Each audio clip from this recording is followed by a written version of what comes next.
Donald Trump సంచలన ప్రకటన చేశారు. ఇరాన్ కు సంబంధించి అత్యధికంగా చమురు నిల్వలు ఉండే ఒక కర్గ్ ద్వీపంపై దాడి చేసినట్టు కూడా ఆయన ప్రకటించారు. ప్రెజెంట్ అదే ఆయిల్ ఎగుమతులకు సంబంధించి ప్రధాన నిల్వలు ఉండే ద్వీపంగా కూడా దాన్ని చెప్తుంటారు. అత్యంత శక్తివంతమైన బాంబులు వేశారంటూ కూడా ట్రంప్ చెప్తున్నారు. ఇంకా నాశనం చేస్తామని ట్రంప్ వార్నింగ్ ఇచ్చిన పరిస్థితి నెలకొందని చెప్పాలి. ఇరాన్ లో కోలుకోని దెబ్బలు ట్రంప్ కొట్టడం జరిగింది. కీలకమైన కర్గ్ ద్వీపంపై మిసైళ్ల దాడి చేశారు. ఆయిల్ ఎగుమతులకు ప్రధాన కేంద్రంగా ఉంది ఈ ద్వీపం. అయితే ఈ ద్వీపంలో ఆయిల్ మౌలిక వసతులపై దాడి చేశారు. ఇరాన్ కు ఇదే ఆర్థికంగా వెనుమకగా కూడా ఉంది. అయితే కర్గ్ ద్వీపంపై దాడికి సంబంధించి ట్రంప్ ప్రకటన చేశారు. శక్తివంతమైన బాంబులు వేశామంటూ ట్రంప్ చెప్తున్నారు. ఇంకా నాశనం చేస్తామంటూ కూడా ట్రంప్ వార్నింగ్ ఇచ్చిన పరిస్థితి. 22 చదరపు కిలోమీటర్ల ద్వీపం ఉంది.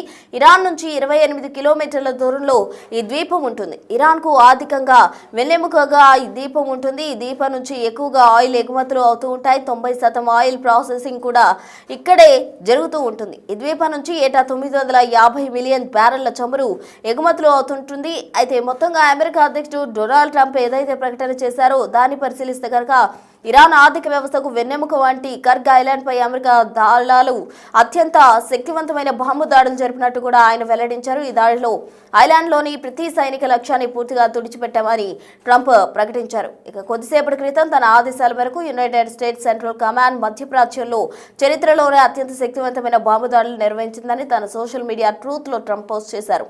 ఇక ఇరాన్ కిరీటంలో రత్నం వంటి కర్గ్ ద్వీపం కిరీటంలో రత్నం అనేది ప్రాధాన్యత సంతరించుకుంటుంది. ఆ విధంగా కూడా సైనిక కేంద్రాన్ని మేము పూర్తిగా ధ్వంసం చేశామంటూ కూడా ట్రంప్ వెల్లడించారు. మొత్తంగా కర్గ్ ఐలాండ్ ఇరాన్ చమురు ఎగుమతులకు ప్రధాన కేంద్రంగా ఉంది. అయితే ప్రస్తుతానికి అక్కడ చమురు మౌలిక సదుపాయాలపై దాడులు చేయలేదని ట్రంప్ స్పష్టం చేశారు. మానవతా దృక్పథంతో చమురుకు సంబంధించిన కేంద్రాలను తుడిచిపెట్టకూడదని తను డెసిషన్ తీసుకున్నట్టు వెల్లడించారు. కానీ హర్ముజ్ జలసంధిలో కనుక నౌకలు రాకపోకలకు ఇరాన్ అడ్డు తగిలితే మాత్రం తదుపరి క్షణమే ఆ డెసిషన్ మార్చుకుంటా అని ఆయన కఠిన హెచ్చరిక అయితే జారీ చేశారు. మొత్తంగా ఇరాన్ వద్ద అగ్రరాజ్యాన్ని ఎదిరించే శక్తి లేదని ట్రంప్ ఎద్దేవా చేశారు. తమ ఆయుధులు ప్రపంచం ఇప్పటివరకు చూడని విధంగా అత్యంత శక్తివంతమైనవన్నారు. ఇరాన్ తనను తాను రక్షించుకోలేదన్నారు. ఆ దేశ సైన్యం ఉగ్రవాద పాలనలో ఉన్నవారు ఆయుధాలు పారేసి దేశాన్ని కాపాడుకోవడం మంచిదంటూ కూడా హెచ్చరికలు జారీ చేశారు. అలాగే ఇరాన్ ఎప్పటికీ అణుబాంబును తయారు చేయలేదని ఆయన పునరుద్ఘాటించారు. ఒకసారి అక్కడ ఏదైతే యుద్ధ ప్రభావానికి సంబంధించి కర్గ్ ద్వీపంపై ఏవైతే బాంబుల వర్షం కురిసిందో అది ఒకసారి చూద్దాం.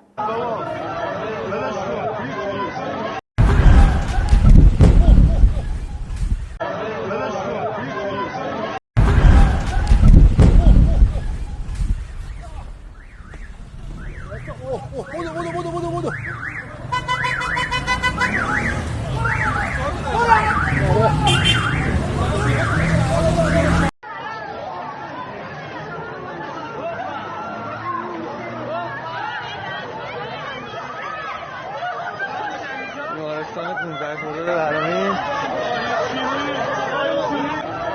آره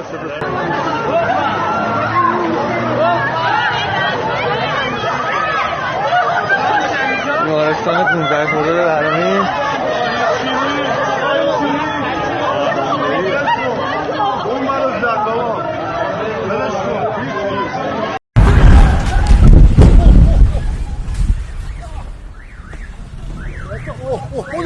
بودو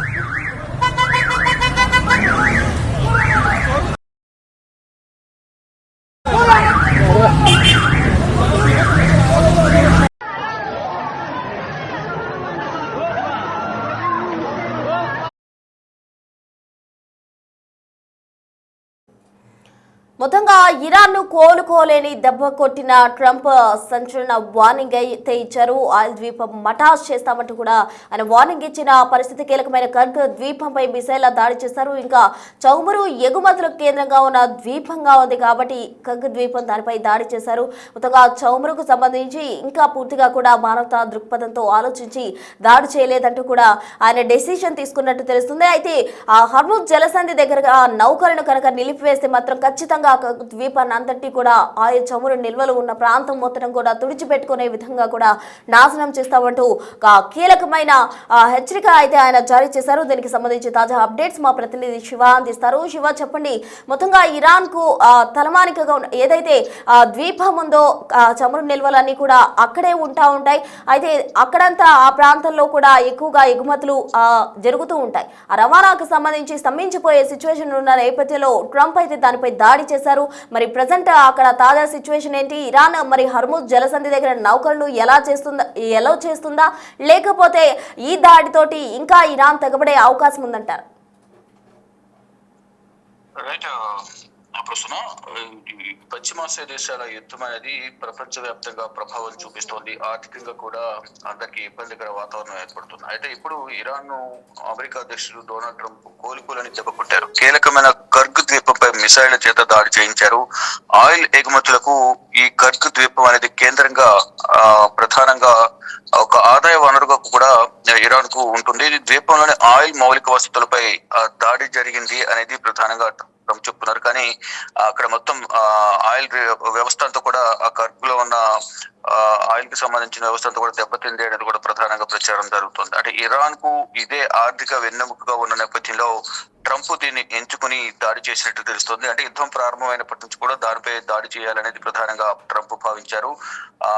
దాని మీద ఈ కర్గ్ ద్వీపం మీద శక్తివంతమైన బాంబులు వేశామంటూ కూడా ట్రంప్ చెప్తూనే ఇంకా సర్వనాశనం చేస్తామంటూ కూడా ఆయన వార్నింగ్ ఇచ్చారు. అది కర్గ్ ద్వీపం అనేది దాదాపు 22 చదరపు కిలోమీటర్లలో ఉంటుంది.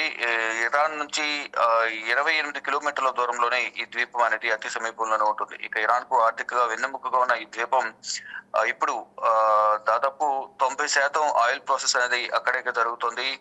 దాని నుంచి ఆ ద్వీపం నుంచి ప్రతి సంవత్సరం కూడా సంవత్సరానికి 950 మిలియన్ బ్యారెళ్ల చమురు అనేది ఆ కర్గ్ ద్వీపం నుంచే ఎగుమతి అవుతూ ఉంటుంది. అయితే ప్రధానంగా దీంతో చమురు దీవిలో ఇరాన్ కు ఏడాదికి $78 బిలియన్ వరకు లభిస్తోంది అనేది కూడా ప్రధానంగా చెప్తున్నారు. అందుకనే యుఎస్ ఇజ్రాయెల్ పై ధీటుగా ఇరాన్ ప్రతిదాడులు చేస్తుంది. అంటే యుద్ధానికి ముందు కూడా కావాల్సిన ఆదాయ వనరులు సమకూర్చుకునేందుకు అక్కడ చమురుకు సంబంధించి కూడా ఎక్కువగా ప్రాసెసింగ్ చేయడం, దాన్ని ఎగుమతులు చేయడం అనేది చేసింది. దాని నుంచి వచ్చిన ఆదాయం ద్వారానే కావాల్సిన యుద్ధ సామాగ్రికి సంబంధించి కానీ ఇతరతర అవసరాలకు ఆ డబ్బును వినియోగించారు. అందుకనే ఎంత ధీటుగా యుద్ధం చేస్తుంది అనేది ప్రధానంగా అంతర్జాతీయ నిపుణులు చెబుతున్నారు. ఎక్కడ కూడా వెనుకడుగు వేయకుండా ఇజ్రాయెల్ అలాగే అమెరికాపై దాడులు చేస్తూ వస్తుంది అనేది కూడా నిపుణులు అలాగే దేశానికి సంబంధించిన ఇరాన్ సంబంధించిన దేశ కీలక నేతలందరూ కూడా చెప్తున్నారు. అంటే ఈ ద్వీపానికి అంత ప్రాధాన్యత ఏంటి అని దానిపై కూడా అందరూ చర్చించుకుంటూ ఉన్నారు. మొత్తం ఇది 90% వాటా అంతా కూడా అక్కడి నుంచే ఈ నిధులు అనేవి వస్తూ ఉంటాయి. అంటే 2024లో ఈ ద్వీపం నుంచి చమురు ఎగుమతుల ద్వారా ఇరాన్ $78 బిలియన్ కూడబెట్టింది, ఆర్జించింది. దీన్ని బట్టి ఇరాన్ ఆర్థిక వ్యవస్థ నడవాలంటే ఇక్కడ చమురు ఎగుమతులు కీలకమన్న విషయం కూడా అర్థమవుతోంది. అంటే కర్గ్ లోని లోడింగ్ టెర్మినల్ రోజుకు 7 మిలియన్ బ్యారెళ్ల చమురును హ్యాండిల్ చేయగలవనేది కూడా ప్రధానంగా అక్కడున్న తాజా సమాచారాన్ని బట్టి అర్థమవుతుంది. ఇక పశ్చిమాసియాలో ఉద్రిక్తతలు మొదలు కావడానికి ముందు రోజు నుంచి కూడా 1.5 మిలియన్ల బ్యారెళ్ల చమురును ఎగుమతి చేసేది ఇరాన్. అయితే ఘర్షణలు మొదలైన తర్వాత ఈ ఎగుమతులను 4 మిలియన్ బ్యారెళ్లకు పెంచింది. అంటే యుద్ధానికి అవసరమైన నిధుల కోసమే ఇలా చేసినట్లు విశ్లేషకులు చెబుతున్నారు. ఇక కర్గ్ లో ఉత్పత్తి అవుతున్న చమురు ఎగుమతితో ఆర్థికంగా ఇరాన్ బలోపేతం అవుతుంది. దీర్ఘకాలంలో దెబ్బతీయలేమంటూ కూడా ట్రంప్ గ్రహించారు గతంలోనే. ఈ నేపథ్యంలోనే అసలు ఎలా దాడి చేయాలి, ఏ విధంగా దాడి చేస్తే వారు వెనుకడుగు వేస్తారు, ముందు ఆర్థిక మూలాలపై దెబ్బ కొట్టాలనేది కూడా ట్రంప్ వ్యూహాత్మకంగా వ్యవహరించారు. యుద్ధం మొదలైనప్పటి నుంచి కూడా ఈ ప్రధాన ఆదాయ వనరు ఉన్న ఈ కర్గ్ ద్వీపం మీద దాడి చేయాలనేది కూడా ట్రంప్ భావించారు. దానిలో భాగంగానే ఇప్పుడు దానిపై దాడి చేయడం ద్వారా ఒకవేళ అదంతా కూడా కొలాప్స్ అయితే మాత్రం ఆర్థికంగా ఇరాన్ ఇంకా మరింత నష్టాన్ని చవిచూడాల్సిన పరిస్థితి వస్తుంది. ఇప్పటికే ఆర్థికంగా చాలా వరకు నష్టపోయింది ఈ అమెరికా ఇజ్రాయెల్ దాడుల వల్ల. ఇప్పుడు ఈ కర్గ్ ద్వీపం కూడా ధ్వంసమైతే కనుక మరింత ఆర్థికంగా పెనుభారం అయితే ఇరాన్ పై పడబోతోంది. కానీ ట్రంప్ అలాగే ఇజ్రాయెల్ ఇద్దరు కూడా దాడులు చేస్తూ ఇరాన్ వణికిస్తున్నారు. ఎట్ ద సేమ్ టైం వీరు కూడా ఇరాన్ కూడా ఎక్కడ వెనకడుగు వేయడం లేదు. వెనకడుగు వేయకుండా దాడులు చేస్తుంది. వారి యుద్ధానికి ముందు అన్ని ఆదాయ వనరులను సమకూర్చుకొని యుద్ధం చేస్తుంది అనేది కూడా నిపుణులు అయితే చెప్తున్నారు. ఇక ప్రజెంట్ సిచ్యువేషన్ చూసుకుంటే ఆ కర్గు ద్వీపం కనుక నిజంగానే నాశనం అయితే మాత్రం ఇరాన్ కు మరిన్న ఇబ్బందులు అయితే తప్పవు. కానీ యుద్ధం ఆపేందుకు కూడా ప్రయత్నాలు జరుగుతున్నాయని ప్రచారం జరుగుతోంది. దానిలో భాగంగానే ఇరాన్ అధ్యక్షుడు మసౌద్ పెజిష్కియాన్ కూడా ఒక ట్వీట్ చేశారు. ఒక 3 కండిషన్స్ పెట్టి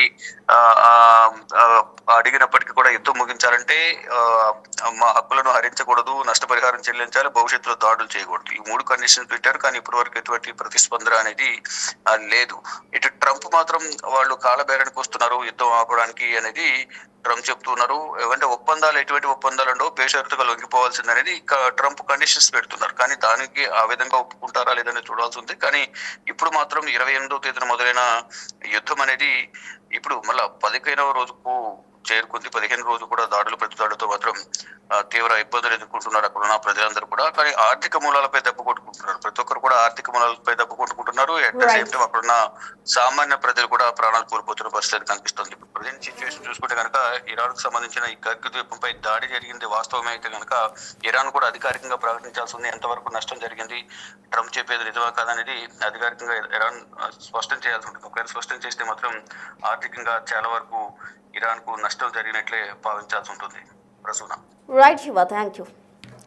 మొత్తంగా ఇరాన్ కోలుకోలేని దెబ్బ కొట్టారు డొనాల్డ్ ట్రంప్. దానికి సంబంధించి ఆయన ప్రకటన కూడా చేశారు. ఆయిల్ ద్వీపం మటాష్ అన్న విధంగా కూడా ట్రంప్ ప్రకటన చేయడం జరిగింది. అయితే ఆయిల్ నిల్వలన్నీ కూడా ఇరాన్లో ఎక్కువగా కూడా కర్గు ద్వీపంలోనే ఉంటాయి కాబట్టి చమురు ధరలను మానవ దృక్పథంతో ఆలోచించి చమురును అయితే ముట్టుకోలేదు. కానీ ఆ ద్వీపాన్ని పాక్షికంగానే ధ్వంసం చేయడం జరిగింది. ఒకవేళ హర్ముజ్ జలసంధి దగ్గర నౌకలు కనుక నిలిపివేయడం జరిగితే మాత్రం దాన్ని తీవ్రంగా కూడా ధ్వంసం చేస్తామంటూ ఆ ద్వీపాన్ని అంతటి కూడా నాశనం చేస్తామంటూ ట్రంప్ హెచ్చరిక జారీ చేశారు. మరి దీనికి సంబంధించి ఇరాన్ ఏ విధంగా రియాక్ట్ అవుతుంది, ఆ ద్వీపానికి దాడి సంబంధించి ఇరాన్ ఎటువంటి ప్రకటన చేస్తోంది, మరోవైపు హర్ముజ్ జలసంధి దగ్గర నౌకలను ఎలో చేస్తుందా లేదా, ఎటువంటి పరిణామాలు చోటు చేసుకోబోతున్నాయి, ట్రంప్ తిరిగి దానిపై దాడి కొనసాగించే అవకాశం ఉందా, ఎలా ఉండబోతుందా అన్నది వేచి చూడాలి.